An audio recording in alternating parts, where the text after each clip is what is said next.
Political crisis के साथ साथ अफगानिस्तान इस वक्त एक फूड क्राइसिस से भी जूझ रहा है। यूनाइटेड नेशंस की food assistance branch World Food Programme के हिसाब से आज हर 3 में से एक अफगान भूखा सो रहा है। और ये सरप्राइजिंग नहीं है, क्योंकि कंट्री की आधी आबादी नेशनल पॉवर्टी लाइन से नीचे रहती है, जिसे लूजली इस सेंस में ट्रांसलेट करके समझा जा सकता है कि देश की आबादी का 50% हिस्सा रोज $1 या 74 रुपए से भी कम पैसे कमाता है। कम इनकम का नतीजा ये है कि लोगों की परचेसिंग पावर कम है, जिसके कारण खाना खरीदना बहुत मुश्किल हो जाता है। 5 साल से कम उम्र के 50% बच्चे इस फूड क्राइसिस की वजह से माल न्यूट्रिशन के शिकार हैं। माल न्यूट्रिशन और स्टारवेशन का नतीजा ये हो सकता है कि आने वाली जनरेशंस का एक बड़ा तबका हिंडर्ड ब्रेन डेवलपमेंट और इम्पेयर्ड ग्रोथ के साथ बड़ा हो। अफगानिस्तान लेटली एक कॉन्फ्लिक्ट से रील कर रहा है, जिसके कारण अनएम्प्लॉयमेंट और पॉवर्टी राइज पे है।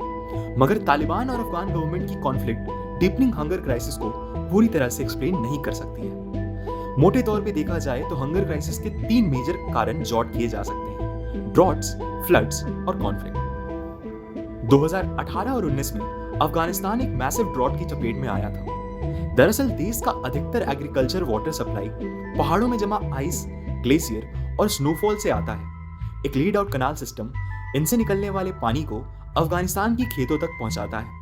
हिंदू कुश माउंटेन रेंजेस ही इस वाटर सिस्टम का 80% पानी कंट्रीब्यूट करते हैं। यूं तो कन्वेंशनली पहले के दशकों में हर 3 में से 5 साल के दरमियान एक ड्रॉट सीजन देखने को मिलता था, लेकिन पिछले 2 दशकों में ये फ्रीक्वेंसी 1 से बढ़ के 2 हो गई है। एक्सपर्ट्स बताते हैं कि इसके पीछे क्लाइमेट चेंज और ग्लोबल वार्मिंग का बड़ा हाथ हो सकता है। मैरियन ओग्रेडी, जो कि केयर एनजीओ की एक सीनियर ऑफिशियल है, वो बताती हैं कि पिछले कुछ सालों में कंट्री का नॉर्दर्न रीजन रिलेटिवली कम स्नोफॉल विटनेस कर रहा है। स्नो एक इंपॉर्टेंट सोर्स है एग्रीकल्चरल प्रोडक्शन का, और कम स्नो का डायरेक्ट कंसीक्वेंसेस होता है कम उपज, जो कि इवेंचुअली अफगानिस्तान में हंगर क्राइसिस को ड्राइव करता है।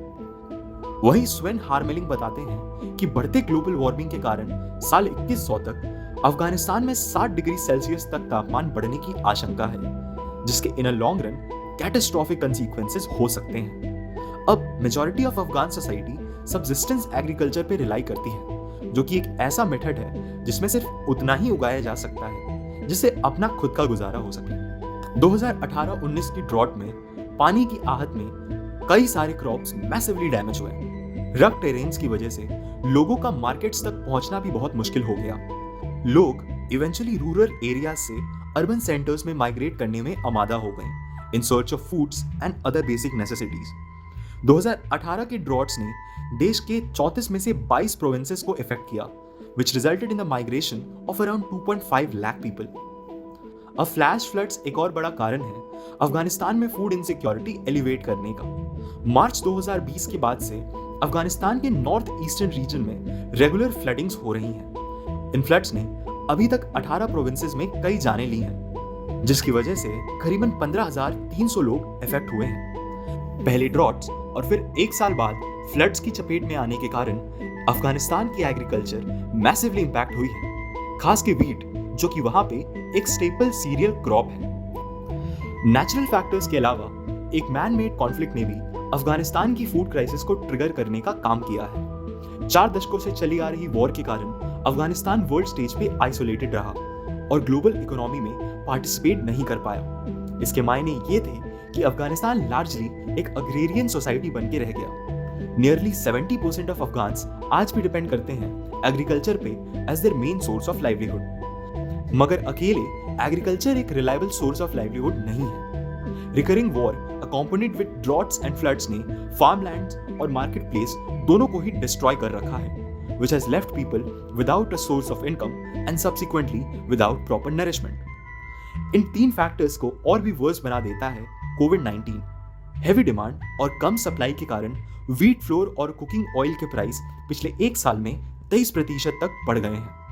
लॉकडाउन के कारण करीबन 1 लाख अफगान्स, जो कि नेबरिंग ईरान में एज माइग्रेंट वर्कर्स काम कर रहे थे, वो भी देश वापस आ गए हैं, जिसकी वजह से ये प्री एग्जिस्टिंग हंगर क्राइसिस और भी बढ़ गई है।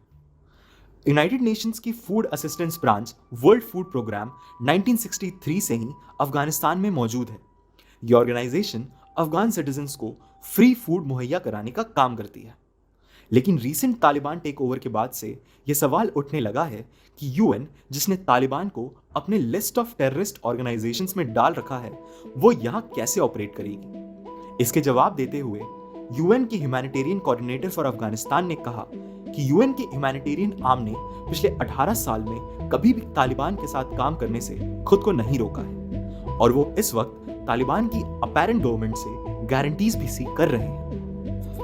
वर्ल्ड फूड प्रोग्राम के कोऑर्डिनेटर ने बताया कि फैजाबाद प्रोविंस में तालिबान कमांडर के साथ उनका नेगोशिएशन कारगर रहा, मगर कांधार, हेरात और जलालाबाद प्रोविंस में अभी भी तालिबान ने फूड डिस्ट्रीब्यूशन रिज्यूम करने नहीं दिया है, जिसकी वजह से अफगानिस्तान का ये फूड क्राइसिस और भी एलिवेट हो सकता है।